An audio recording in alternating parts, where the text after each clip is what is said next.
potential target ban against him, so he does not get his most comfortable hero. So that's something Hammers may be thinking about. But he also can play Baptiste really well. So we'll see what else can this guy play. Alright, well, it's time to get on into the draft here. It is going to be great as the first ban for Rogue, and by the looks of things, Stormy is going to be filling in for Pon the Original once again. And now Hammers, they're going to be on the B side, so they're the ones going for the counter picks towards the end of the draft.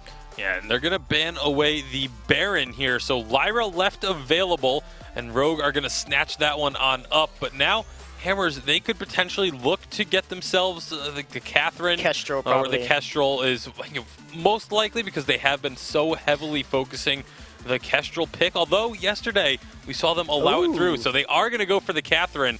But now, obviously, Rogue, they have to ban away the Baptiste, right?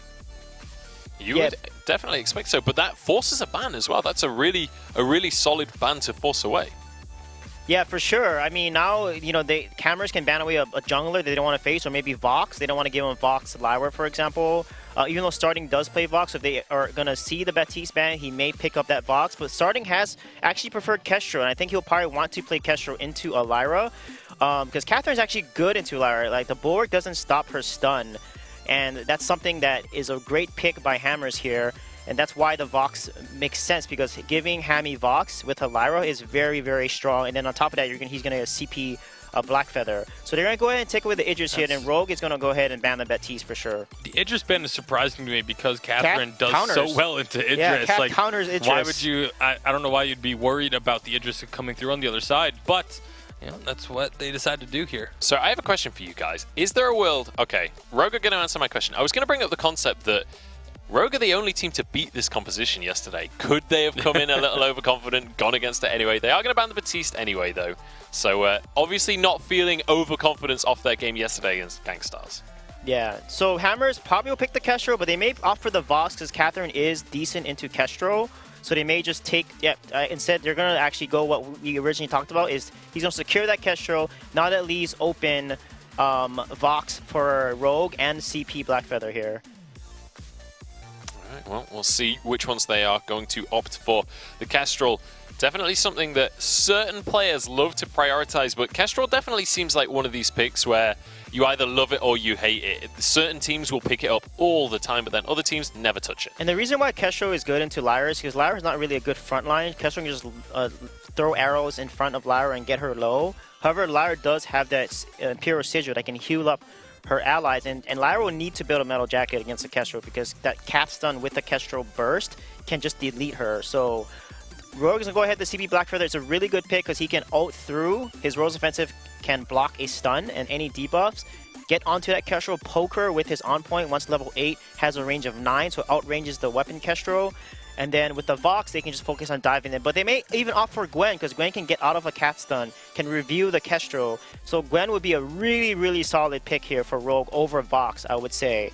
So let's see if Hammy plays Gwen. I've never seen him on a Gwen. Is he comfortable with Gwen? So let's see if that's going to show up for Rogue. If they do pick her, that's good. So actually, he's going to stay with Comfort Pick and go on that Vox here. Surprising to see Vox get so far through the draft. It's usually within the first like two or three picks. So much has changed with the meta. It's crazy. All right, so now Hammers, their final pick. It's obviously going to be, or not necessarily obviously, but very likely to be their jungle pick here. I would like to see them get something that's a little bit beefier. There's have that double sort of front line to protect the Kestrel and just let Kestrel do so much damage from the backside of these fights. Samuel would make sense. So would, maybe they could go for a Scarf, though that's not really the front liner. It's going to be the Samuel coming through. That's a lot of durability during team fights that I really like to see. And obviously we've seen Archaic now play this a couple of times and play it very well. All right, well, we have our compositions locked in. Feels like a very long-range, poke-heavy game right here. Obviously, we do have the Vox, who has significantly shorter range than the others, but still a ranged hero nonetheless. How do we anticipate this early game going? Is either team going to have to be on the front foot here, Suijay? Yeah, early game, Lyra's going to win. Blackfeather is a little weaker. Samuel is not that strong with Cath. So early game, it's going to be slightly too Rogue, but if they get to late game, then Hammers will win because of Catherine. There's also the fact that early on, there's no sustain in the lane for the side of Hammers. So Rogue really need to try and abuse that fact, try and make frequent moves up to the lane, and try and get starting all over shut down early. All right, well, we'll see if they can shut down starting all over. It's time to start our semi-finals, though, and get on into this one. Let us know who you at home are going to be supporting in this first semi-final of the day using that hashtag Vainglory8 on Twitter. But without further ado, let's jump on into this one, onto the Halcyon Fold for Hollywood Hammers up against Rogue. Thank you very much, guys. Here we are at Scoundrel. We're in the semi-finals right now, and we got Stormycross on this Blackfeather. Rogue looking hella strong, but can starting all over take over this game? Well, he's definitely on something that can snowball very, very easily. Weapon Power Kestrel can hit very hard if given the opportunity to get those Weapon Power spikes as quickly as possible. Archaic will make up for some potential early game lacking with the Catherine, because he's a very, very strong early game jungler in the form of Samuel. But you don't imagine that Playboy Afro is going to be looking for too many aggressive moves. You'll imagine this will be fairly safe, then they'll try and play this as passively as physically possible. Hammy's going to take a stun to start with, and that's the stacks beginning already for Playboy. Oh boy, can't wait to see that Catherine unkillable by both Hammy and Stormycross. Both junglers being very passive. This is completely the opposite of what we saw yesterday. Most junglers, or most people on the blue side, were actually just invading red side's front camps, taking away that healing treant and then rotating down. But Archaic and Stormycross quite happy just to solo out there both their jungles. Stormycross a little bit quicker on the rotation, you've got to imagine now, with Playboy Afro now coming down to help Archaic. Yeah, he's got level 2, so that's a small spike for the Blackfeather. You can build those Heartbreak stacks. Wait a second. Hang on a second, on point. It's going to do a fair bit of damage. Dashes straight towards him. One more basic attack will finish him off, but the boots come out from Playboy Afro to save his life. Archaic onto the sidelines here. Did ding level 2 earlier, of course. It's now going to wrap around now, maybe find something onto Hammy. But that's going to be about it. I mean, forcing Playboy Afro back early on is going to lead to a little bit of CS advantage here for Stormycross. But actually, if you check out Archaic, he's made a very intelligent move over to the back camps of Stormycross. So really, nothing particularly lost for Archaic here, and he will just be able to back off after taking these. Would like to see him recall, but he looks like he's going to stay around. No, he's not going to stick around. He's going to recall here. Maybe wait for the forward treant to reappear. That might be his plan. Yeah, there we go. Take that one away. No problemo. And now Hollywood Hammers. They are just maybe making to look a play onto Hammy fairly early on. You said starting all over, you know, he's going to get to that carry potential, that carry state when he gets a few items online. But where do Rogue really want to fight around? I mean, Rogue, I think, are going to want to at least get Poison Shiv on Hammy. Stormycross is going to get level 8. That'll give him a major power spike. I actually don't know which of these are technically better in the late game, because Vox scales pretty nicely. You'd say in terms of raw damage output, especially immediate damage output, the composition from Hollywood Hammers is better. But if you can negate most of that, if you get into sustained fights, I would almost argue that Rogue have the better sustained fight composition, especially with the amount of healing they've got coming down. So if they can kind of avoid the majority of the Malice and Verdict hits with the Samuel, try and find an engage between the Drifting Darks, you would imagine that Rogue have a potential upper hand here. Starting all over will want to hit, you know, a couple of items. He's actually picking up a crystal bit. Super interesting. Maybe just adding to the splash damage for the Kestrel, giving her that extra range to pressure with Archaic, especially when they're trying to siege that tier 1 turret. Just taking a crystal bit might allow him to get the extra little bit of damage to blow someone up off the back of a push by the Samuel. Maybe so. True hybrid building coming at Scoundrel, maybe? No, I mean, no, maybe, no. but no. It's never going to come true. Stormy has found Archaic, though. Evil's going to be here with the Sigil to speed himself up. Drifting Dark comes through. That healing camp will go over to Stormy in the end, but takes a fair bit of damage and punishment for it. Playboy Afro a little late on the rotation there. Didn't manage to find anything, and now Evil just checking out in this brush. Hollywood Hammers actually rotating down at the moment, but I'm not sure they can actually find anything, with Stormycross being very mobile, and the same with Evil.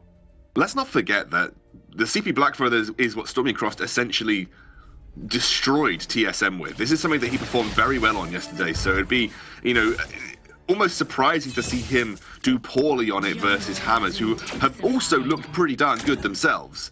Stormycross is getting pressured out early. This is the part of the game where the CP Blackfeather will struggle against the Samuel. He doesn't have the range on that on point to be able to contest. So he'll want to try and power farm as quickly as physically possible to 8, which is why you can see him now going straight to the back despite taking a lot of damage here. He doesn't want to back because he knows it is very important to make really efficient use of his time. Just stack that XP. Yes, okay, he is kind of giving up a little bit of pressure on that tier 1 turret, and Hollywood Hammers look like they're trying to push that as much as possible. But you do have a Lyra and a Vox who, worst comes to worst, Sigil and the Resonance bounces can clear waves fairly quickly. Yeah, that it can. Stormycross a little ahead now of Archaic in terms of CS and XP, like you were saying, wants to rush that level 8. What's going to be the first item? Because the first item, if I recall, yesterday was actually Shatterglass, which makes a lot of sense if he wants to go for this heavy poke. And you've got to say, toppling TSM, one of the biggest titans of North America, is no mean feat. And Rogue just handily gave him the loss yesterday. Was very close, but Stormycross really came up big. I want to see if he can do the same thing this time, because he's starting off good, and I can imagine it's only going to get better. Yeah, Shatterglass is the standard first item for CP Blackfeathers. You just get a lot of damage with the high scaling on the on point. And obviously your basic attacks when you apply those Heartthrob stacks also are going to scale up nicely too, because the extra bit of damage coming up from the Shatterglass is good in that respect also.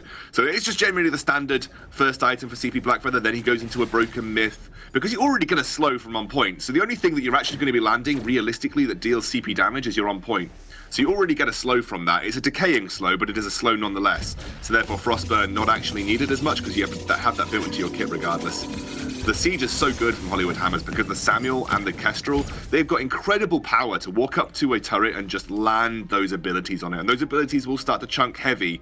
And this is the portion of the game that you want to punish for Hollywood Hammers. You have a late game scaling Catherine, but you have a clear advantage in terms of range in lane and pressure onto turrets. As soon as Stormycross gets to level 8, that begins a little bit nullified, just a little bit nullified. Only a little bit. And now Rogue trying to push onto this turret. Stormycross has got the poke potential.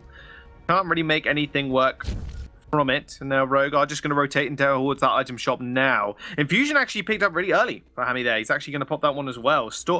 He does, yeah, starting all over does have one in his infantry too, as well as that Sorrow Blade. So he's at a nice little power spike as well. Stormycross did pick up the Shatterglass. So full items all around at the moment, with Hammy picking up that Poison Shift too a little bit earlier. And now Rogue with Stormycross level 7. It's not quite that level 8 like you said, but maybe you want to try something here. But an evolution of items and itemization in the early game that we've seen throughout, I think, the VG8 recently is this Minion Candy. We see Playboy Afro picking one up just now.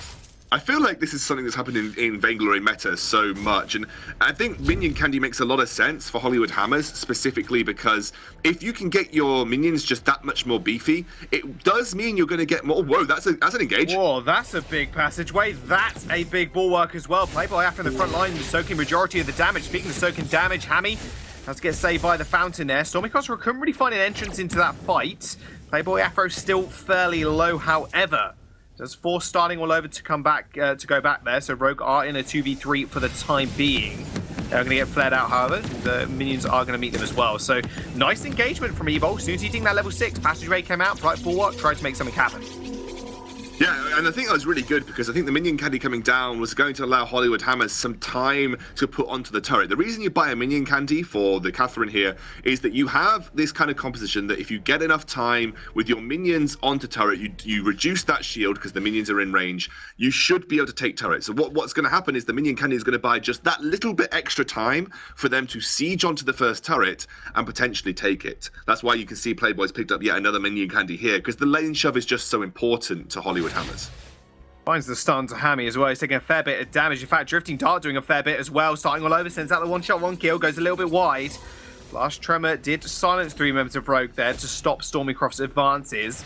Starting all over now, he has got not a lot of HP left, so you can imagine Rogue are going to just clear this wave out, but Minion Candy, like you were saying, beefing up those minions, just making them a little bit harder to kill, is providing quite a bit of defense here for Hammers. Yeah, and obviously this is the point in the game where level 8 has come out for Stormycross now. That range advantage that Hollywood Hammers once had has been slightly nullified. The mid-game from Rogue is very strong. That's where I think Hollywood Hammers are going to have to be careful. They had a pretty strong early game with the Samuel. They had the better siege pre-level 8, which they didn't manage to exploit. Whoa, Stormy takes a lot of damage, yeah. Merciless Pursuit did end up stunning him up. However, Hammy kiting back very, very well. Starting all over, sending out another couple of glimmer shots, but can't quite find his mark. Stormycross is going to have to maybe look to back here. He's very low, and that turret will probably end up falling here. Nice stun onto Evo. He's taking a fair bit. Hammy's going to have to back off as well. Passageway used defensively. One shot, one kill finds him, but doesn't end up finishing him off.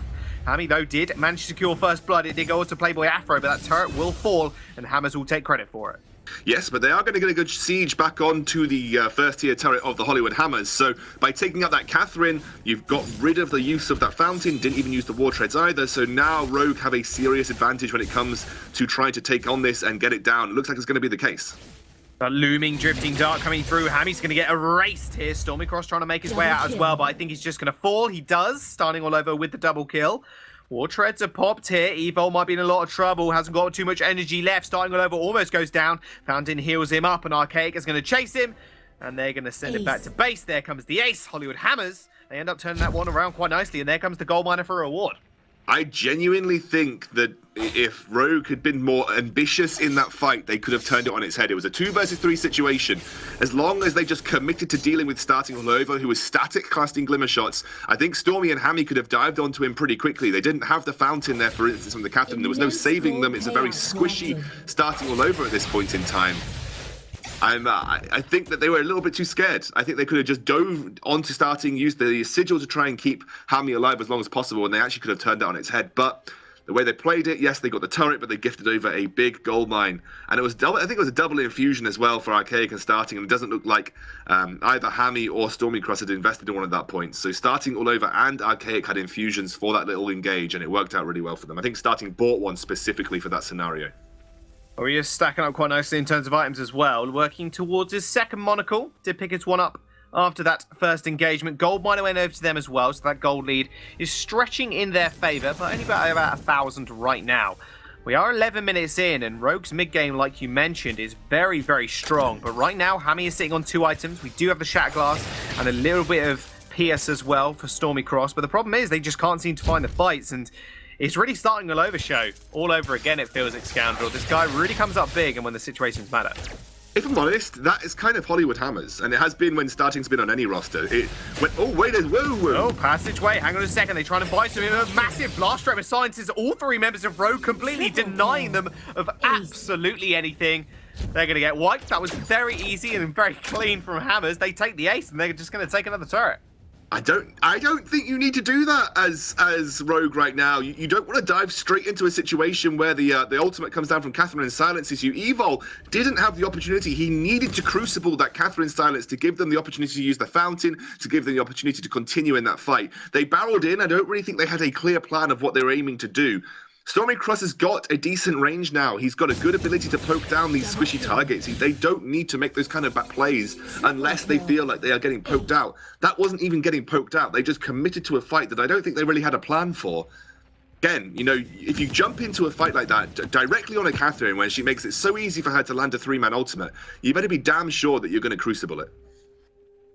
He even picked up a null wave as well to make sure they're extra quiet. I think that might have been a null wave actually. If that null wave just been picked up, or was it there for that fight? I didn't notice. I think it just got picked up. I did see the blast tremor animation come out. I think that's what actually silenced up Rogue at that point. But I could be wrong. I could be wrong. I mean, he might have got item silenced immediately when he portaled over, which allowed him to then get a free blast tremor off. I didn't actually see whether he had that for that last fight, which is my mistake. But again, 2 scenarios. Didn't crucible it, but he might have been able to crucible it.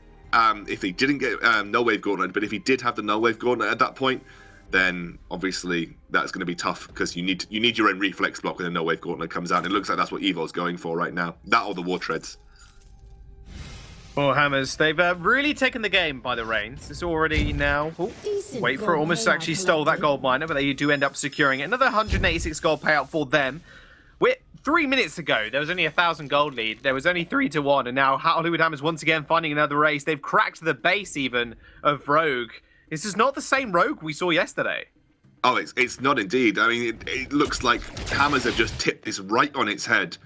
Playboy Afro, I mean, Catherine is just so strong at this point in time. I think EU seems to have the right idea. You just ban Catherine. Her disruption in team fights, especially if you place her ultimate so well, you know, especially if you're casting it from a brush, it's so hard to be able to block a Catherine ultimate because the way you block a Catherine ultimate is by noticing the animation where she swings her shield over her head. If you're doing that from a brush where you don't have vision, it's almost impossible to block. Rogue need to play this a little bit slower. Just wait until they've used Drifting Dark, for instance, and then try and find something. Oh, starting all over has to pot the boots. There comes the blast tremor once again, but starting all over has found himself a Stormycross. He will end up doing a fair bit of damage. That wait for it as well is going to come out, but Hollywood Hammers were rather disengaged when that did actually happen. Starting all over almost fell there, but Playboy Afro came up really big. No wave straight into the blast tremor.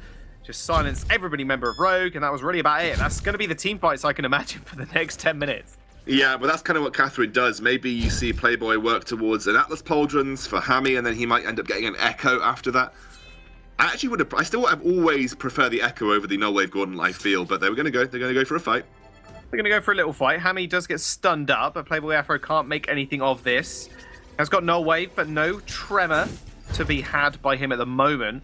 Now Hollywood Hammers, they are marching and advancing down this lane. It's all falling apart here for Rogue. They need to be able to secure at least some of their jungle as well for this farm. The fronts are being taken away by Hammers. The 15 minutes are up. The Kraken has spawned, and that will mean an added layer of pressure here for Rogue. Yeah, and also they don't really have much vision control, so Hollywood Hammers have the perfect bait scenario where they can bring the Rogue lineup towards this Tri-Brush. They have the opportunity then to use the Drifting Dark to get a good engage, followed up by the Blast Tremor as well. They have the entire advantage at this point in time, and it feels very difficult, but you can see the offensive Scout Trap vision coming down, meaning that even if they step within range of that brush, Hollywood Hammers can pull the trigger. They are going to start this up. It's going down so quickly because of this build. Starting all over's gone. Rogue might be too late. It might just be, wait for it, does come out, doesn't quite steal it. One shot, one kill secures it. Hollywood Hammers, they get the Kraken. Will they be able to get anything more with it? Eve of Harvest has just been picked up from Archaic as well. He's going to be healing a fair bit as well in these fights. Now Rogue, they are very much on the back foot. What can they do to come back into this one? Lord only knows at this point, Scoundrel. Let's not lie to ourselves. Stormycross just hasn't had an impact. He's died twice. Hasn't found any meaningful damage on Archaic, only found a little bit on starting all over, then got completely denied the rest of the fights he's been in. Yeah, I mean, this is a completely different performance. I don't know whether he stepped up to the plate for TSM, but he's not having the same success today, especially on a pick that he performed so well on. But the range advantage is kind of with, like we said, it's always going to be with Hollywood Hammers. You have a good range on your on point, but Hammy is going to get outranged, and obviously Evolve, for the most part, is going to get outranged on these two particular members. So you either have to try and weather these drifting dark storms, then find the perfect opportunity to fight a sustained fight. Oh, wait a second. This is just almost game over right now for me. I think it might be. Hammy takes a boatload of damage. That Kraken will find that turret, but the passageway and the Bright Bulwark is there for Evo. Oblivion comes out big, and Stormy's just slept up, and he gets taken out. Starting all over takes the kill, and I think you're right, Excander. I think this might just be it. The turret is going to get destroyed. They're just going to focus that crystal, and game number 1 will go over to Hollywood Hammers, taking that one by storm. And where are Rogue? This is not the team we saw play TSM yesterday. Maybe Rogue just had a freak performance yesterday. I still think they're an incredibly good team, but against, Hollywood Hammers is starting all over, especially. They just didn't seem to function at the same level that they did versus TSM. I think one of the major team fights that really almost put Rogue so far behind was when they took that first tier turret from Hollywood Hammers. They then didn't commit to a 2 versus 3. They looked a little bit lost and split, and Hollywood Hammers took that, got the gold mine, and snowballed from there. Well, that didn't seem like the Rogue we saw yesterday against TSM. We'll jump over to the analyst list, however, we'll see what they thought about that game. Well, starting all over, hogging all the kills there, 7-0-0, and Archaic on the exact opposite, doing the James Bond with a 007 scoreline. Dominant victory for Hammers right there. This is a totally different Rogue from what we saw yesterday, and Hammers exploiting that wonderfully. Yeah, I mean, this didn't look anywhere near the Rogue that we saw yesterday. Stormycross kind of irrelevant in this game, and just I don't know. It's kind of baffling that a team plays so differently, just one day removed from taking down the top team in North America. And there was a moment 11 minutes into the game where things seemed to just suddenly accelerate from the side of Hammers. It was very even in the early game, and then suddenly this happens to EJ, and everything seemed to be in Hammers' control from this point. Yeah, this is a huge... they portal engage in Catherine. Watch Playboy Athero. He lands a beautiful silence, which shuts down the entire composition. And again, it's really dangerous to portal onto a Kestrel like that. She can shoot an arrow, active camo, get out, and then stun. But look at the silence coming out of Playboy Athero. This is the fight that was a key turning point for Hammers, because for the most part, the game is even.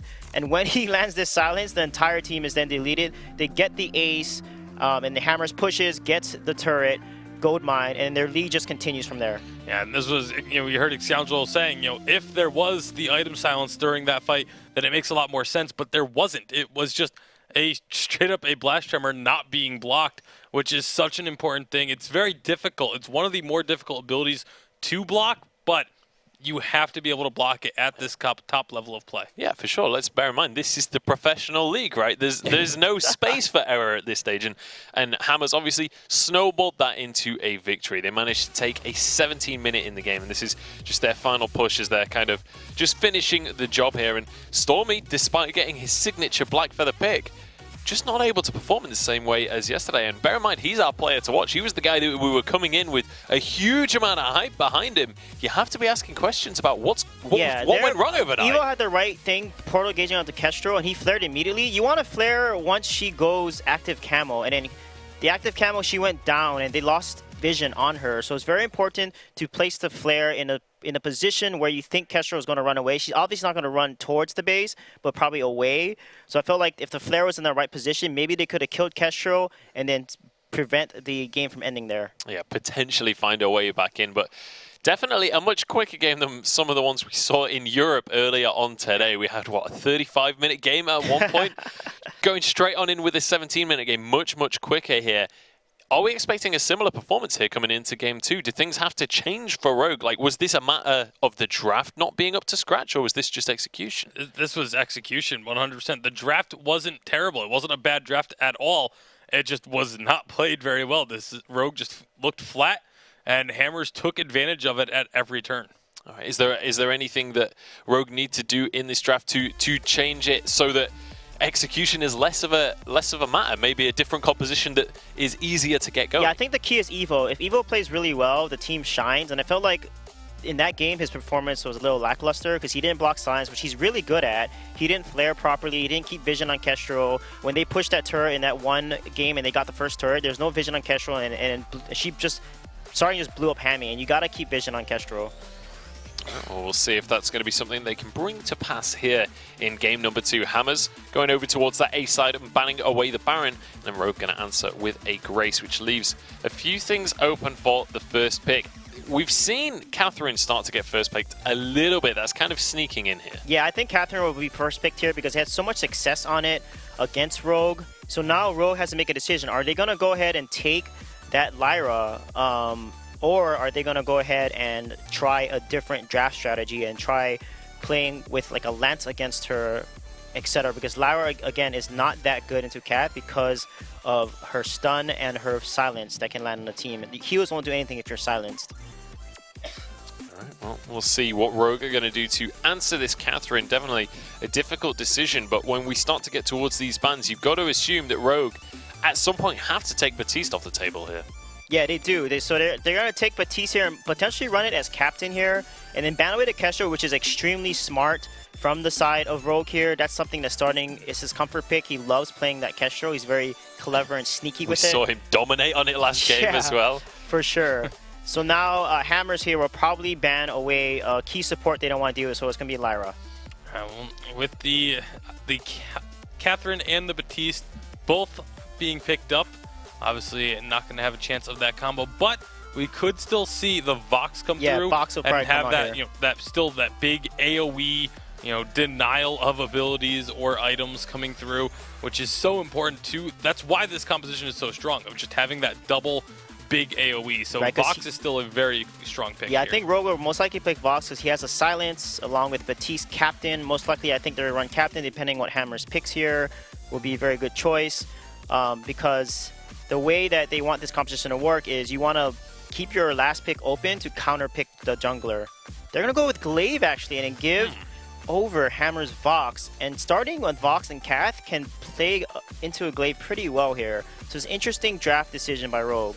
Yeah, I just noticed as well, Vox's win rate is actually surprisingly low, down at 41%. It's significantly lower than you would expect because Vox is such a high priority pick, and it never feels like Vox is the reason teams are losing. So surprising to me that the statistic would be that low. Yeah, the meta has shifted and teams have adapted. That's why we don't see Grumpjob bans or Grumpjob first picks anymore because the meta has shifted. I also think a lot of the reason why the Vox win rate is so low is because it is just such a common pick that a lot of teams are taking it and then just even the better teams are letting it go through and just saying, we'll just play, anything into it. And, it's also been picked a few times into the Barons that have definitely contributed to that win rate. But it is going to be Vox picked up here by Hammers along with that Black Feather, taking the Black Feather away from the side of Rogue. So that's just in case Rogue wanted to put that glaive in the lane and have a captain or a jungle Black Feather.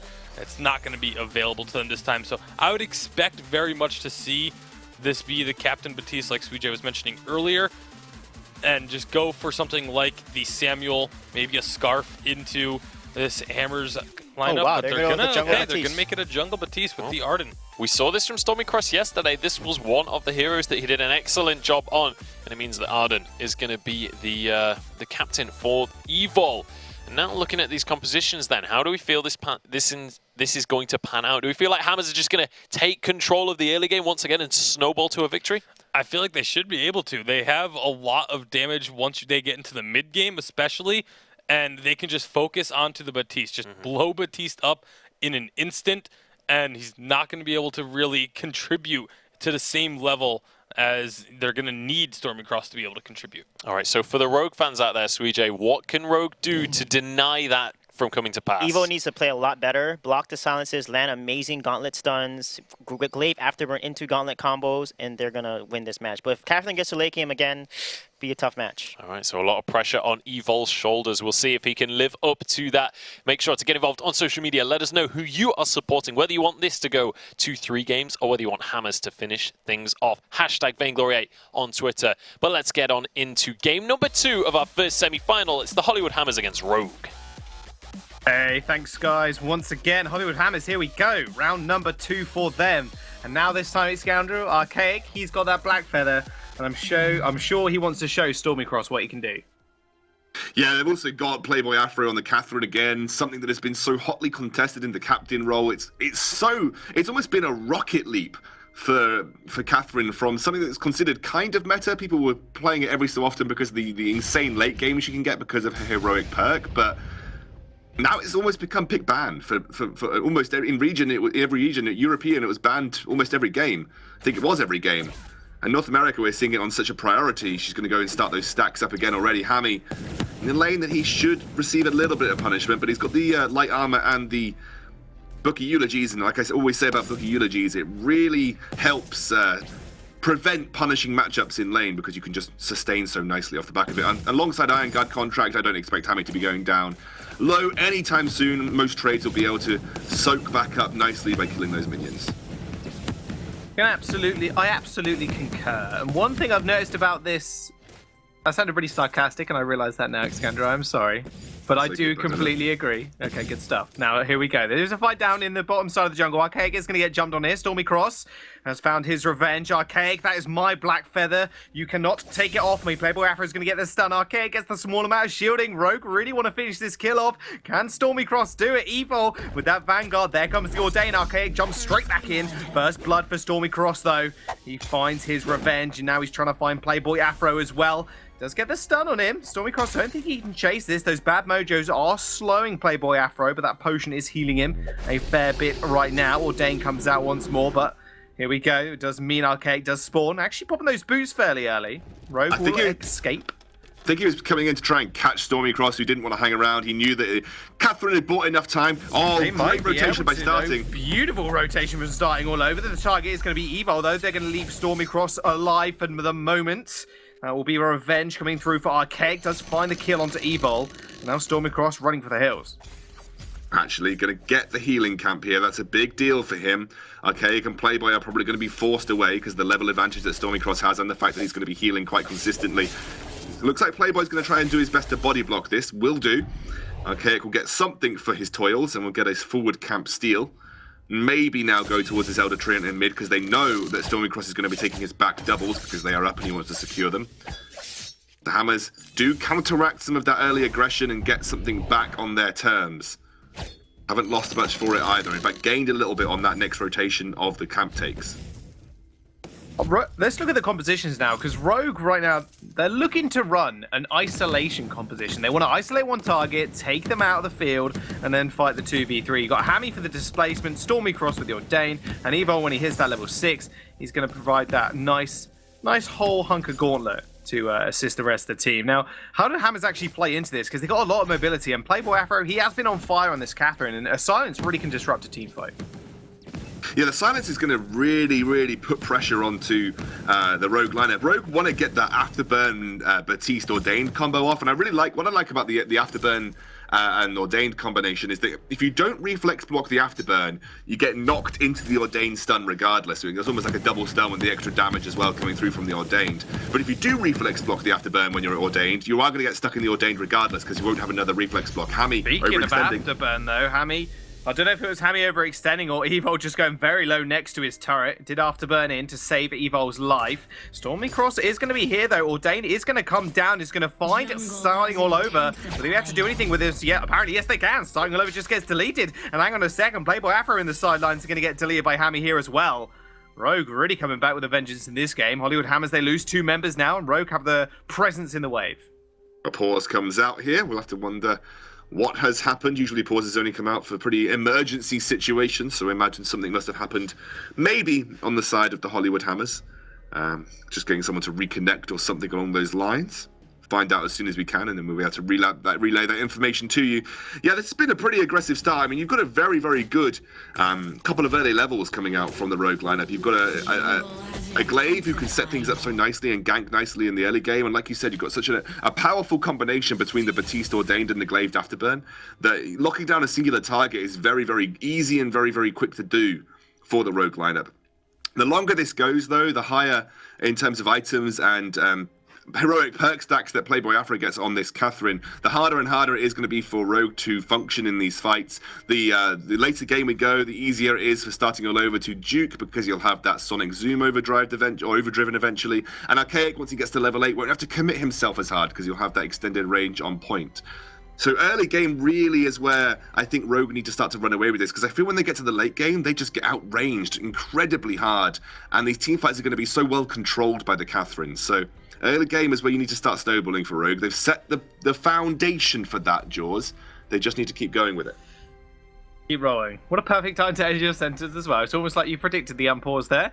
Rogue, they have got the control of the lane. Like you said, they have set a nice base for them to work up from, especially with Stormy Cross actually picking up the 2 kills as well.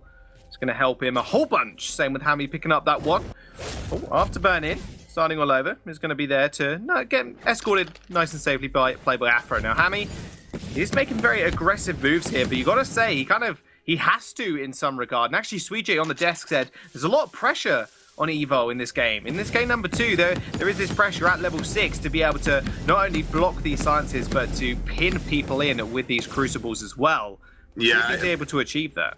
The other, I was talking about the Ordained Afterburn combo, but something that's been as old as Vainglory is the Gauntlet Afterburn combo, because Ordained technically is like a mini Gauntlet for one person, while obviously Gauntlet is a big Gauntlet for the entire team. And the Afterburn works the same way. You can punt people into the Gauntlet wall, giving them the stun and the damage too. So there's lots of ways to put pressure onto single targets, but it requires all of those parts of the Rogue composition to work together in unison. You need to have the Gauntlet come down to start that fight. You need to have the Afterburn looking to pick someone off and then lock them in with the Ordained. Or you Ordain to start the fight, you Afterburn in to put pressure on them and then lock them into that kill zone with the Gauntlet. It's all about controlling a zone in a team fight and making this composition that is designed to keep their range and kite effectively. You need to keep them in and within range of this triple melee, because that's the major thing I think Rogue need to do. It's all about keeping their targets within range. And obviously they have many tools to do that. Just need to make sure that they are all on the same page when doing it. What's interesting as well is that Rogue actually had Vox and had that Black Feather in game number 1. They couldn't make it work, but Hammer's taken those 2 heroes, pairing them up with this Catherine. Now showing that, not right now it can work, but that range advantage that you actually said, that poke potential, and maybe even the sustained fights. That's what I was trying to look for there. The sustained fights actually for Hammers. It's going to be pretty big, and Rogue, you could say they need to just isolate and just delete one target and then turn it into 2v3, but that was be careful. Very careful. Hammy is going to chase him with the boots. He's doing a lot of damage as well. Starting it over, I don't think he can actually contend at this point. I think he's just overextended using those boots, but Hammy is going to have that Afterburn available to him in a momentary time. God, it's hard to speak today. So I think I got the same thing Munch has, if I'm honest. There's the Afterburn. There's the kill. Hammy with the little emote as well. There's some shade does come out from Stormycross here. Ordain does land onto Playboy Afro. Hammy might want to look for a little engagement here. Afterburn not available just for another 8 seconds, so actually decides to recall here. But, needless to say, starting all over, a little bit caught out. Yeah, a couple of things that Starting All Over did there. Overextended in lane a little bit. Playboy Afro had a lot of time to see that the Rogue lineup were moving up towards the lane. And Starting All Over wanted, I think, really hard to push that lane into the turret to deny some farm to Hammy because of that triple man invade that came out onto the forward healing Treant. He then actually missed a wall jump with his Sonic Zoom over to the forward healing Treant of Rogue. And then, unfortunately, that sealed his fate therein. But I think Starting All Over was a little bit too keen to get that wave shoved the turret and maybe should have backed off a little sooner. Might have had a better opportunity if he had come back towards Playboy Afro and then got towards his own turret of surviving that scenario. It was a keen bean, and that bean did unfortunately just get eaten up by Rogue. And now, once more, we are looking back at the kind of item advantage and where they're sitting at right now. Crucible has been picked up, most importantly, from Playboy Afro here, just before Evil's level 6. And that is on its way soon. In fact, as soon as I say that and finish that sentence, Evil is actually doing the 6. So this is the time Rogue want to fight for. But Playboy Afro with that early gauntlet, Crucible even, it's going to be quite a mean feat coming up against this Rogue composition. It's going to be quite easy for them to get out of there very quickly. Starting All Over has his own reflex block as well. And does look like Archaic is actually working towards that for himself too. Yeah, the Crucible is going to be very, very important to Evil. Again, like we said, at this level of play, you need to be hitting those Crucibles onto the Catherine silences. Got to be timing it right. You've got to be making sure that your team does not get locked down. Stun does come out, but it doesn't really mean much to Archaic at this point. He does kind of get away with it for free. Is the time now for Rogue to try and force one of these fights with the gauntlet? Well, you're saying it, and it's happening. There's the gauntlet, but it's going to get blocked straight up. Nice fearsome shade onto Playboy Afro, but Archaic and Starting All Over are very low. Hammies are going to have to exit the fight as well. Very sustained fight thus far. No casualties at the moment. Evol having to back off as well. Stormycross, the only healthy member on the map right at this very moment. Throwing out those bad mojos. Crucible was a little bit late, but it actually blocked one fearsome shade. And Starting All Over did end up getting out alive as well. Ordain does come on in once more. Hammy's actually going to redirect Archaic, not the target he maybe wanted, but the bad mojo almost finishes off Starting All Over. And now Playboy Afro is going to be the target, but Rogue still cannot find this last final blow on any member of Hammers, but they are going to have to recall here. And Rogue, they might actually just get a lot of meaningful damage down to this turret now. Yeah, they do have Archaic who might try and do some last-ditch on-point attempts to defend this. He does have his C to bail him out, and it does look like Rogue are just going to back straight off. They didn't have the turret wave to push that. Evil didn't even need to use his fountain in that fight, but the disengage from Hammers was very strong. That's the combo I'm talking about. The afterburn into the gauntlet combo. The problem with the afterburn in that scenario was it actually punted. Yes, it punted Starting All Over into the gauntlet as soon as it appeared, but it punted in the wrong way. So Starting All Over was then able to just reflex block and get towards his turret and become safe again. Because again, once you get out of the grasp of this Rogue composition, as anybody on Hammers, it's very difficult for them to follow up on you again. They need to get it from the first hammer blow. And I'm not saying that in like in a cringy way, because Hammers is on the table. What I'm saying is, when they take that first swing, it needs to hit somebody and hit somebody hard, because if they don't get a kill off the very get-go, it's very hard for them to follow up and find another opportunity, because once Hammer Starting All Over is out, he's out, right? He's not going to be in range until the afterburn comes off cooldown, and as a weapon power glaive, that afterburn is on a fairly hefty cooldown. So it needs to be a decisive initial blow, like this maybe. Well, Gauntlet's going to come up again. Starting All Over was actually in that, but they're just going to turn on him regardless. Just gets torn down and torn apart by Stormycross. And now that blast tremor didn't really do all too much. A little bit late, that animation came down and Starting All Over was already dead. Rogue do find the kill, and they're going to push onto this turret now. The problem with Starting All Over's positioning there, and we don't actually get to say this a lot, is... Hang on a second. Archaic's in a lot of trouble. Playboy Afro as well, taking a fair bit in the front line. Does use that Storm Shield to his advantage, though. Ordain does come out, but it is going to be on Playboy Afro, not Archaic. Now Rogue actually can't push onto this turret. The problem with starting... I'll get onto this in a second, but the problem with Starting All Over's positioning in that fight, and like I said, we don't really say that a lot about starting. He did a really good juke of the gauntlet with his Sonic Zoom, but he also boxed himself into a corridor, and that corridor allowed a very good opportunity for Stormycross to then just finish him off. What you're seeing here from Rogue is the classic toils of a triple melee composition. This could be another engage. I'll wait for it. It does come through from starting all over. Stormycross going very low. Sonic zoom forward as well. Starting all over is being very aggressive. Beautiful block on the Crimsons on the Fearsome Shade, but it doesn't matter. Archaic is already going to get taken down. Starting all over just couldn't output that damage quick enough. Or Stormycross's burst and just outburst Archaic, and Archaic fell. And then once again, Rogue find themselves in a 2v3. Yeah, I think Archaic a little bit over anticipating his own damage output, went straight into an empowered Batiste, took a massive bad mojo to the face, which obviously resulted in him going down very quickly. I like what Rogue are doing here, by the way. I was about to mention the problems with the triple melee composition is even if you get a team fight win, you have to basically get an ace. Otherwise, it's very difficult for you then to focus down a turret because your siege is just that bad. When you are a triple melee composition, you have to commit to the tower as a whole. You can't fire at range. You can't get free siege off even without the minion wave. It is so difficult. Wait, there's another gauntlet. Uh-oh, starting all over's call about how he does get stunned up here. Another beautiful Ordain almost sends him to the grave. But look at where starting all over is right now. He's in the back line. He can't do anything. And that will lead his team just to fall around him. Playboy Afro is going to go down. Archaic does use that Rose offensive to block the Ordain. But Rogue now chasing Archaic. Does get the distance, do get the gap. But once again, Rogue, 2v3, they find these picks. They're up to 7 kills. Just can't find that turret like you were saying.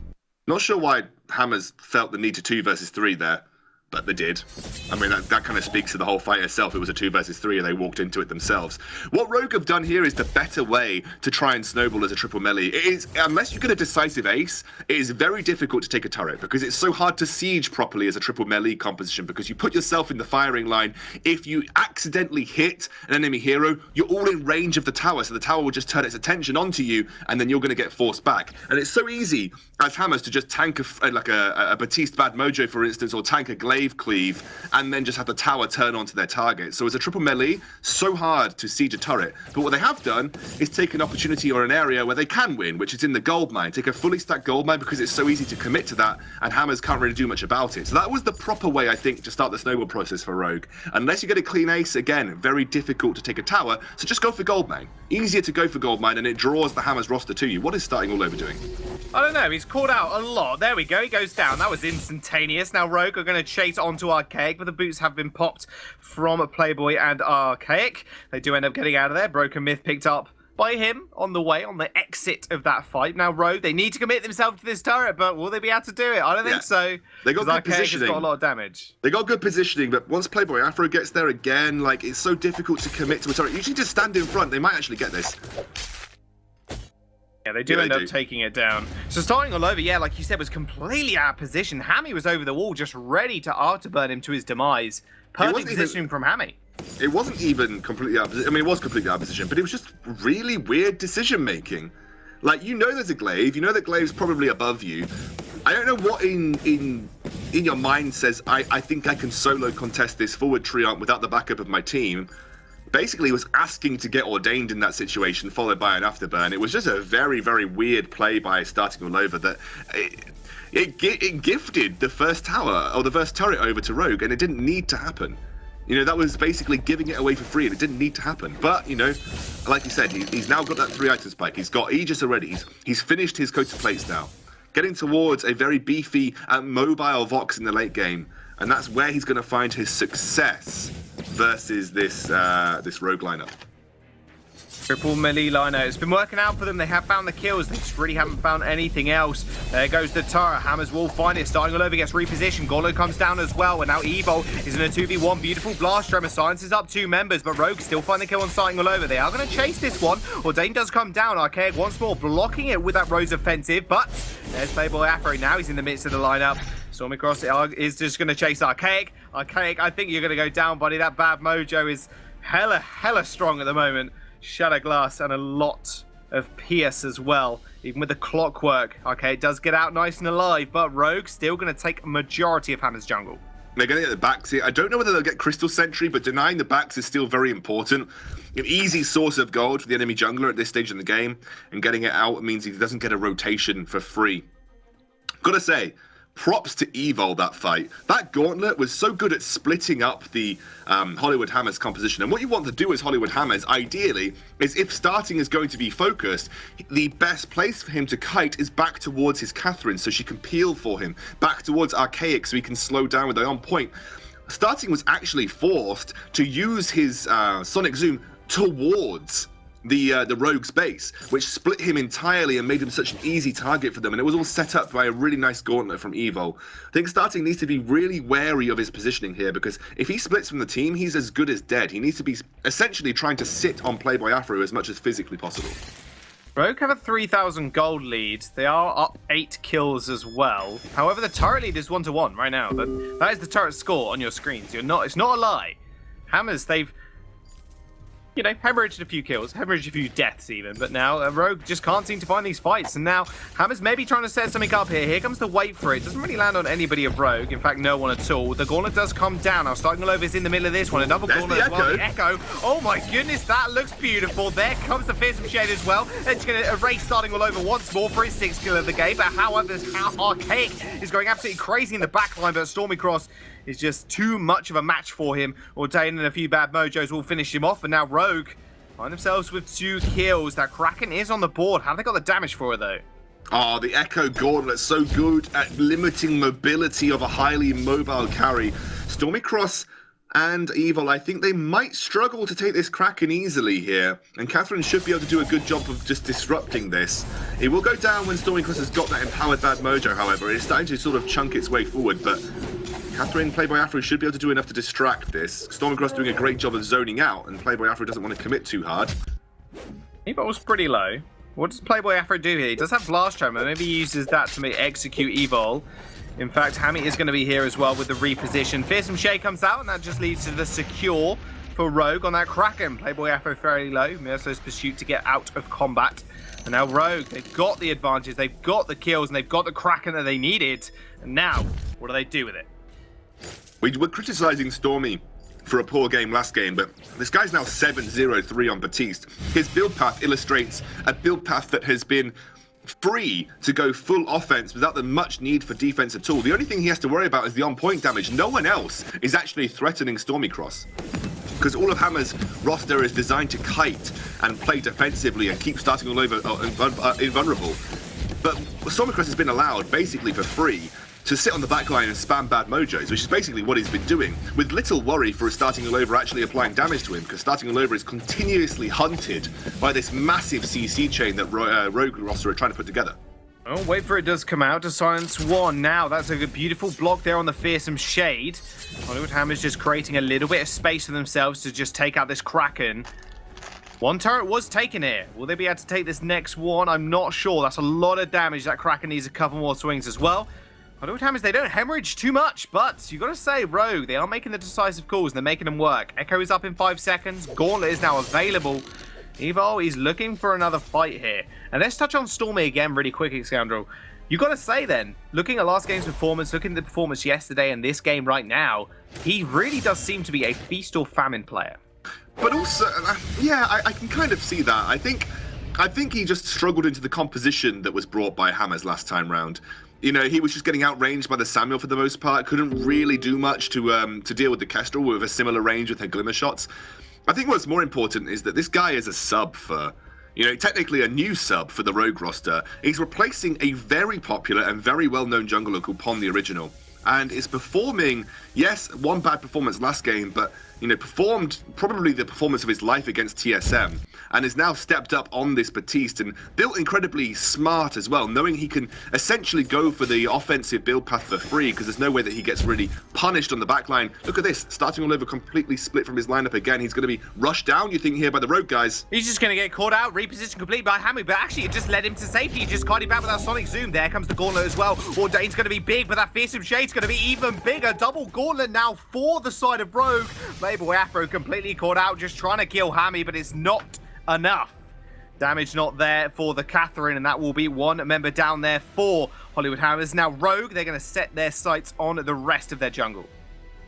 What the Hollywood Hammers lineup, what they have to do is kite, and kite heavily, get the breaking point stacks for Starting, and then re-engage when Starting's able to just burn through that front line. Starting's, wow, I mean, that is very risky what he is doing right now, but a nice juke. I think he knew they were there. It was a nice juke, but still incredibly risky.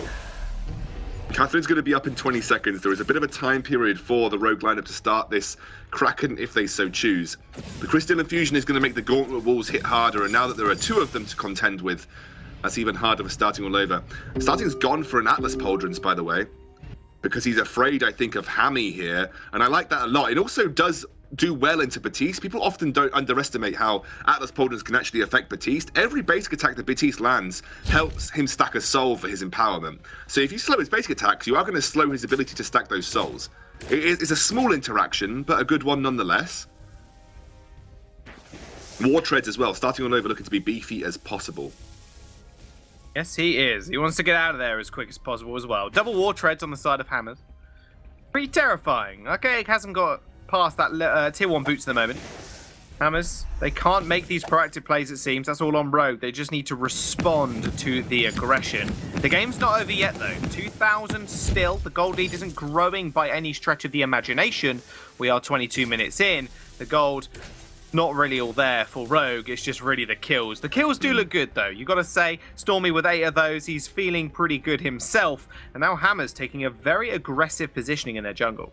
Every time Echo's up, it gives Evo the ability to control the space so well in teamfights. And by getting the double gauntlet down, it means that choosing something to reflex block in Crucible is just so difficult for Starting. Double gauntlet also means you can't kite back as effectively. You're going to get locked in very easily. There's one. Well, speaking about getting locked in, that's going to be Hammy stunned up Starting all over, stunned up once more. Hammy's just getting on the back line, going absolutely crazy on him. Blast Hammer to silence 3 members of Rogue. This could be really big. There comes the wait for it as well. Just tags 2 members. War Treads has been popped though, but Playboy Afro has been found. He's very tanky, but not tanky enough to survive 3 members of Rogue pummeling him. And now Archaic Starting all over, they are on the defense. They have managed to kite away. They do lose Playboy Afro, and they're going to lose the Kraken as well if they're not careful. How do you block this kind of onslaught from Rogue? It's one of those situations, and I feel like Vainglory is very much going down this particular path. It's just how much CC can we throw in a team fight, and can you block all of it? Starting was locked up for the first 3 seconds of that fight continuously. Not quite a steal for Archaic. It's going to be another one. Oh, wait a second. Really good second tier. Yeah, Echo is available to Evo, so he could make the double gauntlet happen in 17 seconds time. But no, Kraken will be taken once more, and we'll go over to the side of Rogue. Now, what do they do next? It's got to be another team fight. That has to be the way they're going about it, because at the moment, they're finding these picks on Starting all over, but more often than not, actually, right now in these late game team fights, Playboy Afro is the one that's getting caught out, just because he has almost no mobility on this Catherine apart from the boots and the Merciless Pursuit. That's a little bit of mobility. A little bit. It's speed ups. It's not like a dash or anything. Oh, yeah, but Catherine never gets a dash regardless. There's the silence coming out, but it does get blocked. You feel over the wall. Great block there. There's the first here's gauntlet. The gauntlet once again. There's the second one. Starting all over. Kites out. Same with Archaic, though. They are on the back line. He does get feared up, but once again, leaving Playboy Afro for dead. Storm Shield doing a little bit more damage to Rogue, but hey ho, he ends up going down anyway. Starting all over is on the front line. Does get ordained. Now, can they make anything more of this? Starting all over, doing a good job of just kiting away here. Okay, doing the same, but that Kraken still pummeling their base. Hammy going fairly low. Last turret shot doesn't manage to land. And now Starting all over, they are just going to go for this chase. Storm across the front line. Ordain does come out. That Mojo does end up just about missing, but that Kraken does manage to take one of those turrets. Starting all over, still going really hard. Does find one kill, finds his revenge, and his first kill of the game. More importantly, Hammy comes up big. Starting all over! Starting. There we go. Start this team fight, start this game all over again, because Starting all over found himself a triple kill.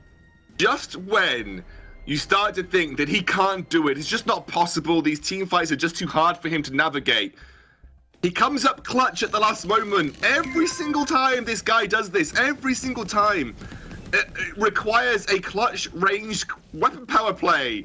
Starting all over is the guy to make it.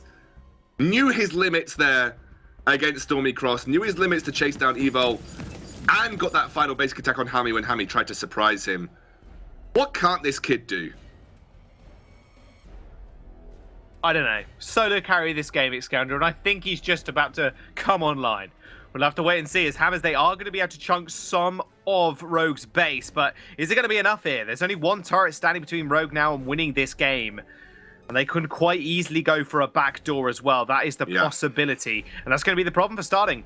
He is very fed, yes. Yeah, well, I say very fair. He's got 3 kills and he's got 6 deaths. We'll skip over the death, though. No worries starting. He's got 3 items now, 3 damaging items, Atlas Pauldrons. All the like has actually gone for the Bone Saw as well. An item that you actually mentioned yesterday that might rise in popularity just because of the amount of armor that Rogue are picking up. Well, that's the funny thing, actually. There isn't that much armor. There's only an Atlas Pauldrons and a light armor for Stormycross, and having a Bone Saw only makes you more susceptible to the Atlas Pauldrons if it lands from Hammy. They're looking for a flank, though. They are looking for a flank. They have got position on the Kraken right now. Well, if they could only see what we can see.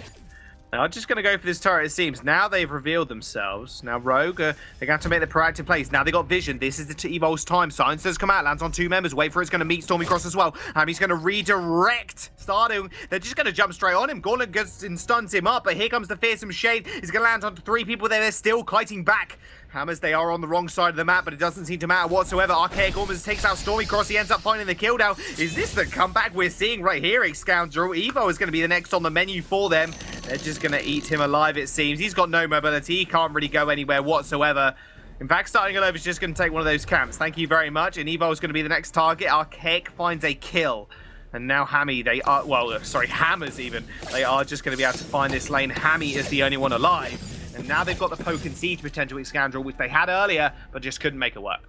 Oh, God Crucible from Playboy Afro in that fight kept starting all over's ability to kite backwards so well. I want to see this Echo completed for Playboy. I think they're trying to go for a push onto the first turret that they can get here at the Vein Crystal. I don't know if they can get the win, though. That's my issue. The stun comes through. Well, minions are here. Afterburn away. No, they need to back off. They do back off. That Kraken is available. Actually, you've got to think now, if they just turned tail and just ran to the Kraken, they might have just been able to get it, because Hammy would have had to deal with these minions coming into the base, but better late than never. They're too low, I think. A little bit low, and it's all in hindsight, I guess. Echo's been picked up for Playboy Afro, though. Yeah, so I actually think Echo would have been better earlier. I don't know why. I know captains, you get the cooldown reduction right from the null wave, and it makes it good for Catherine. You like cooldown reduction on Catherine, but I actually just genuinely think Echo is more impactful as an item for Catherine. I would always think picking that up first a better option, unless you're looking to, unless there is like a hyper carry that you want to burst, and you want to make sure that they can't get the fountain. That's where maybe the null wave gauntlet comes through. But in this situation, I much prefer the team fight control of a double shock blast tremor. I really do, which is why I would have liked to have seen this earlier from Playboy, but he's completed it now.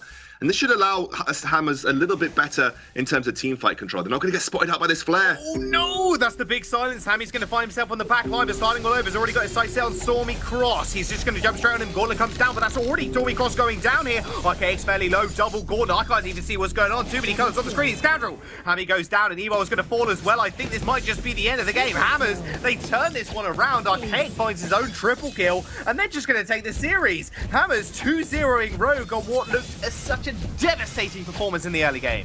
I loved the way they played that last fight. I think they realized the weak point of Rogue was the really aggressive build that Stormycross had taken. I mean, he went for 3 damage items before he really finished any armor, and by the end of the game was only sitting on a coat of plates. I mean, if that was an Atlas Pauldrons, it might have been a different story when starting all over rushed him in that last fight. I love the way they landed the silence. They chained it into a blast tremor. That meant that Ordained was very delayed, and it allowed starting all over to literally run at Stormycross. And once Stormycross goes down in these fights, that's the Rogue composition kind of cracked open, because there's nothing really there in terms of big, massive damage threats. So I love the way they played that last fight. Really well played by Hammers. And finally, again, off the back of a starting all over clutch play, they crawled their way into a victory in this series 2-0. Target selection was perfect, and it was Stormycross. The true carry of Rogue got taken and cut down. Hammers take the series 2-0. My goodness, I need a breath. We're going to throw it to the analyst desk. They can break that game down a little bit more. What a game coming out from Hammers, coming out from starting all over as well. He was exceptional in that series. Rogue was so close to having that game, and it slipped through their fingers. 2-0 Hammers in the end. All it takes is one moment to completely regain all of your confidence and all of your momentum, and starting all over provided that for Hammers in a big, big way in this one. Yeah, I mean, Rogue did such a good job. I mean, their comp worked with the double gauntlet. I mean, that was crazy, and I guess that's why they picked Glaive here. But like I said, I was afraid, like, when it gets to the early game, they're going to struggle. And I feel like Rogue didn't push their early game hard enough. They are up, they had kills on starting lane, then they killed Archaic, but then they never made a push for Gold Mine or an objective like Turret, or they didn't minion kind away. There's a lot of things they could have done to like seal the game earlier, but they kind of just let this get to late game. I knew Vox and Kath in the late game would just definitely dominate and win here. So very beautiful play by starting though. Once he got his item bills, he got that defense, he was able to carry really, really hard. Yeah, there was a lot of carry potential, but starting all over, wasn't exactly having a great game the whole time. He was 0-6 for a long time, and then there was just this singular moment where he just flips everything on his head single-handedly. This is the second time today that we've seen a situation like this happen. Not quite the 1v3, but a player performing poorly and then just turning it up all of a sudden when it matters the most. And starting all over managed to do that here as, again, just escapes the gauntlet. The Kraken is still working on the turret. They know they have to defend the Kraken. They have to work on making sure that it can't take their entire base, but this massive, massive turnaround is just unbelievable. Yeah, this is why you don't give an ace to the enemy team when they're pushing the Kraken on you. The Kraken gives them 500 gold. Then you get all the bounties from all 3 people dying. It's not worth. You have to literally push Kraken and get 2 turrets to get the value from that Kraken. Evo had a Crucible there, so if he Crucibled at that moment, maybe Starting would have died and Starting wouldn't have gotten that that 1v3. And I felt like again, it all rests on Evo. He could have Crucibled, and maybe that could have turned differently for Rogue. And you talk about the bounty gold there. Starting all over finished that triple kill with 2,600 gold in his pocket to spend. Like, that is a massive swing. That's almost like an entire, it's like a tier 3 item, basically. It's a tier 3 item, but it's like a team fight win plus taking a couple of turrets worth of